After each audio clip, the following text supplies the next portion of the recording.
할렐루야. 고백합시다. 너는 행복한 사람이로다. 네, 보통 사람들이 왜 사냐, 무엇을 위해 사냐, 그러면 행복을 위해 산다. 행복이라 그러죠. 이스라엘이여 너는 행복한 사람이로다. 행복한 사람이로다.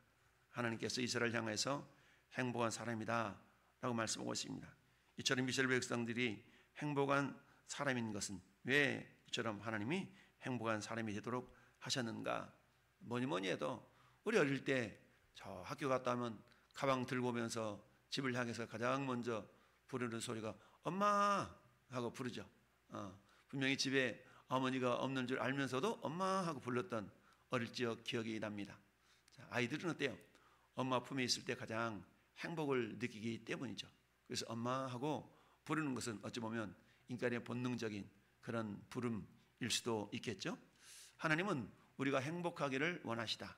우리가 복된 삶을 살기를 원하신다. 그래서 하나님은 민수기 6장에서 모세를 향해서 그렇게 말씀하시죠.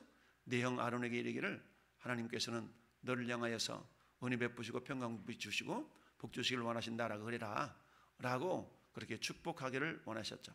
그러니까 하나님은 은혜와 평강과 복을 주시기를 원하시는 것이 하나님의 본심, 마음이시다 라고 그랬죠. 그런데 죄 때문에 이스라엘 백성들이 그 하나님이 주시기를 원하시는 그 복을 받아 누리지 못하는 까닭은 왜 그럴까요? 죄라는 것은 하나님과의 장벽을 이루게 하는 것이죠. 따라서 하나님은 그 장벽을 제거하기를 원하셔서 계속적으로 여호와의 말씀을 경청하라. 왜요? 믿음이 있어야 그 죄를 이길 수 있는 능력이 생기기 때문이죠. 결국 그렇게 해서 우리 인간 힘으로 행할 수 없기 때문에 예수 그리스도를 이 땅에 보내셔서 죄를 이길 수 있는 믿음과 능력을 우리에게 안겨주신 줄 믿습니다. 오늘 신명기 33장은 그야말로 이제는 모세가 더 이상 요단강을 건너갈 수 없는 그런 마지막 모습이죠. 더 보통 우리 사람들이 어때요? 마지막 자기가 죽기 전에 한 일이 유언을 남기는 것이죠. 야, 첫째야, 너는 저 뒤뜰에 있는 논 서마지기 첫째 것이고, 둘째는 앞뜰에 있는 밭 서마지기가 네 것이고, 이렇게 쭉 유언을 하면서 그렇게 하죠. 물론 오늘날에는 유언장이라는 것이 있어서 미리 죽기 전에 유언장을 다 이렇게 기록하고 그걸 공증을 받아서 죽음 이후에 자식들이 문제가 되지 않도록 하는 경우가 많이 있죠. 물론 이거야 뭔가 재산이 있는 사람들의 경우이지만, 그러나 남겨준 재산도 없다 그러면 그냥 잘 부모님을 보내드리는 것이 자식된 도리일 수가 있죠.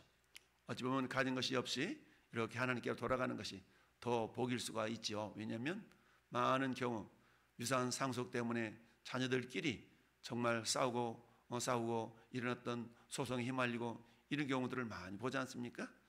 근데 오히려 남겨준 것이 없이 그냥 신앙만 잘 남겨주고 하신다면 이것도 축복일 수가 있겠다라는 생각을 해봅니다. 1절 말씀에 보니까 하나님의 사람 모세가 죽기 전에 이스라엘 자손을 위하여 축복함이 이러하다 라고 말씀하고 있습니다. 그렇습니다. 이스라엘 백성들을 향하여서 이제 모세가 마지막으로 그들을 죽기 전에 뭐 하기를 원하냐? 축복하기를 원한다라는 얘기입니다. 그래서 모세가 죽기 전에 이스라엘 자손을 위하여 축복함이 이러하다라고 말씀하고 있습니다. 2절 말씀 보면 그가 이르렀으되 여호와께서 시내산에서 오시고 세일산에서 일어나시고 바란산에서 비추시고 1만 성도 가운데 강림하셨고 그의 오른손에는 그들을 위해 번쩍이는 불이 있도다. 한마디로 말하면 하나님의 임재하심이라고 표현할 수가 있습니다. 즉 이스라엘 백성들이 행복할 수 있는 가장 주된 원인 중 한 가지는 함께 하시는 하나님, 임마누엘 하나님이라는 사실이죠. 이 모습을 신약에 들어와서는 우리 예수님께서 제자들에게 그렇게 말씀하셨죠. 내가 너와 영원토록 함께 하겠다. 무엇을 통하여?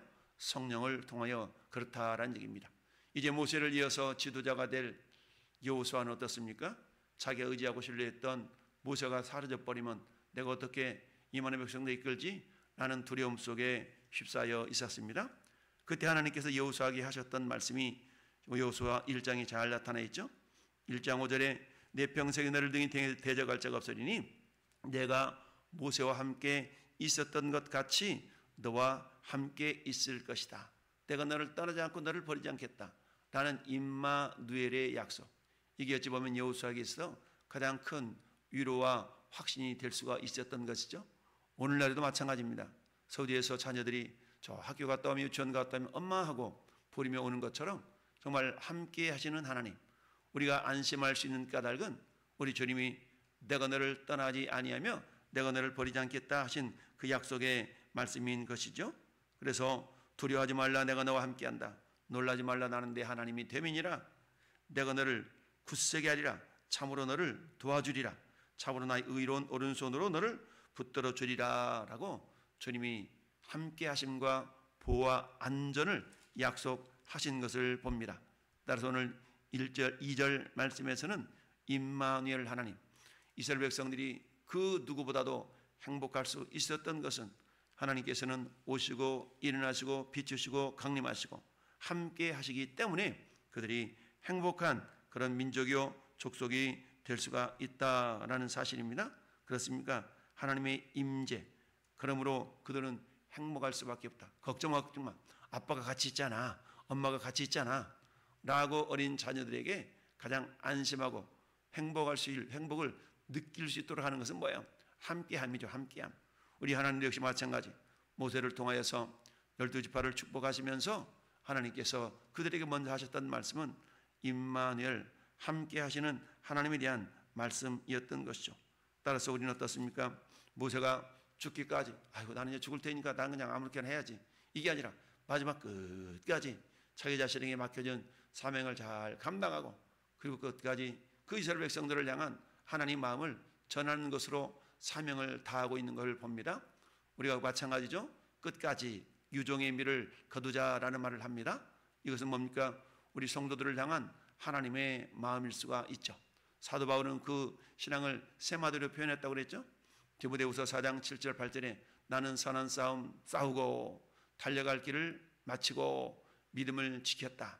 사도 바울은 자기 자신의 신앙의 삶을 달려간다, 운동 경기하는 자의 비유로도 말씀하고 있죠. 여러분 고린도전서 9장 24절에서 운동장에서 다름질을 하는 자들이 다 달릴지라도 오직 상을 얻는 사람은 한 사람인 줄 너희가 알지 못하느냐? 너희도 상을 받도록 이와 같이 다름질하라 라고 말씀하고 있습니다. 여러분 달리기를 했는데 가다가 멈춰 버린다 그러면 결코 상을 얻을 수가 없겠죠. 끝까지. 특별히 우리는 인생을 혹은 신앙의 삶을 마라톤의 비유를 많이 하고 있지 않습니까? 42.19km를 우리가 페이스를 잘 조절해서 끝까지 완주한다는 것이 여간 쉬운 일이 아니죠. 어려운 일일 수밖에 없습니다. 그럼에도 불구하고 누군가 나와 함께 뛰어준 자가 있다면 우리는 서로를 의지하면서 어때요? 완주해 낼 수가 있다. 그래서 전도서에서 솔로몬은 그렇게 고백합니다. 한 사람이면 패하겠거니와 두 사람이면 서로 의지하고 이겨낼 수가 있다. 그러면서 삼겹줄은 쉽게 끊어지지 않는다 라고 이야기를 합니다. 그러니까 공동체를 이루면서 우리가 신앙생활을 한다는 것이 얼마나 복된 것인가를 우리에게 말씀해 주고 있죠. 끝까지 우리에게 맡겨진 사명을 다한다는 것은 복된 일일 수밖에 없습니다. 여러분 계시록 2장에서 우리 주님은 서머나 교회를 향해서 그렇게 말씀하고 계시죠. 장차 받을 고난을 두려워하지 말지어다. 볼지어다 마귀가 장차 너희 가운데서 몇 사람을 옥에 던져 시험을 받게 할 터인데 너희가 어때? 죽도록 충성하라. 그리하면 내가 생명의 멸관을 내게 주리라 라고 말씀하고 있습니다.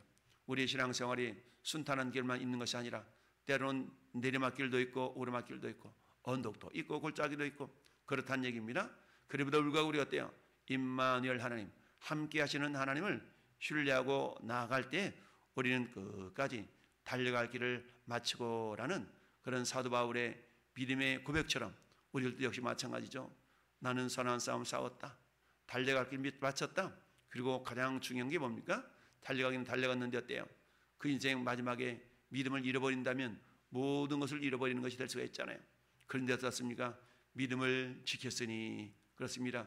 모든 지킬 만한 것 중에 네 마음을 지키라고 그랬어요. 우리 마음이 왜? 믿음의 근거가 우리 마음을 통해서 나오기 때문이죠. 따라서 우리는 모든 지킬 만한 것 중에 우리는 믿음을 지켜라 라고 말할 수도 있을 것 같아요. 따라서 오늘 1절 2절은 끝까지 우리가 그야말로 모세가 마지막까지 사명을 감당하는 모습을 보면서 우리들도 역시 마찬가지 우리 주님이 부르신 그날까지 우리에게 맡겨진 그야말로 직분과 그 사명들을 잘 감당해서 주 앞에서는 그날에 그래 참 잘하였도다 착하고 충성된 종아라는 칭찬과 영광과 존귀를 받아 누리는 주인공들이 되시기를 바랍니다. 두 번째는 이처럼 행복한 사람일 수밖에 없는 이유는 뭐냐? 마지막 29절에 그렇게 말씀하고 있습니다. 이스라엘이여 너는 행복한 사람이로다. 여호와의 구원을 너같이 얻은 백성이 누구냐? 왜 행복할 수밖에 없냐? 구원 때문이 그렇다라는 얘기입니다. 여러분 인간이 절대적으로 해결할 수 없는 두 가지 문제가 있다 그러죠. 첫 번째는 죄의 문제요. 두 번째는 죽음의 문제입니다. 왜냐? 왜 죄의 문제를 해결할 수 없을까요? 그 누구도 죄인이 아닌 사람이 없기 때문이죠. 따라서 모든 사람이 죄를 범하였음에 하나님의 영광에 이르지 못하더니 죄의 삭은 사망이요. 모든 사람이 죄이기 때문에 그 죄의 삭은 사망입니다. 죄 문제를 해결하지 못하면 그 결과가 어디 간다는 얘기입니까? 영원한 지옥불에 떨어질 수밖에 없다는 사실이죠. 그런데 어떻습니까? 예수 그리스도를 이 땅에 보내시고 우리 모든 인류의 죄값을 다 그에게 담당시키셔서 우리 주님이 십자가에서 내가 너희들의 모든 죄값을 다 치렀으니 더 이상 너희가 치를 것이 없다 라고 테텔레스타이를 외치시며 다 이루었다 말씀하셨던 그 주님의 은혜로 우리는 어때요? 구원을 받게 된 것이죠. 이처럼 인간이 절대적으로 그 무엇으로도 해결할 수 없는 이 죄의 문제, 죽음의 문제를 예수 그리스도를 통하여서 해결받았기 때문에 우리는 어때? 행복한 사람이 될 수밖에 없다라는 얘기죠. 그래서 이스라엘은 너는 행복한 사람인데 왜 그러냐? 여호와의 구원을 너같이 얻은 백성이 누구냐? 너같이 얻은 백성이 없다라는 얘기죠. 저 이집트 땅에서 400여 년 동안 종되었던 그들을 우리 하나님이 건져내시는 방법이 귀한 방법 아닙니까? 10가지의 재앙, 10가지의 능력을 베푸시면서 결국 하나님이심을 드러내는 과정 가운데 이스라엘 백성들은 구원을 덤으로 경험하는 놀란 은혜의 족속, 은혜의 민족이 되었다라는 사실입니다. 그러면서 너같이 얻은 백성이 누구냐? 그는 너를 돕는 방패시다. 영광의 칼이시로다.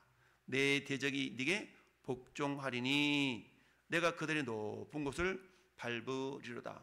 높은 곳을 밟는다는 것은 정복한다는 얘기요, 승리한다는 의미가 아니겠습니까?